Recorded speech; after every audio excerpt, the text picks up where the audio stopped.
Hello, so let's understand what is an Ohm's law. So imagine you have a voltage source V that is applied across the resistor R, due to which the current I flows through this circuit.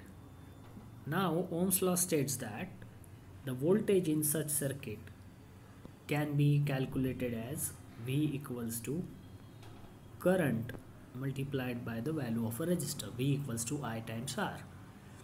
The current can be calculated as V over R.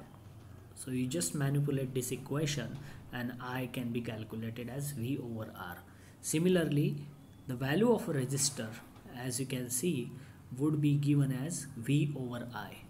So you see we have three equations, one voltage equation, one current equation, and the resistor R is also given as V over I.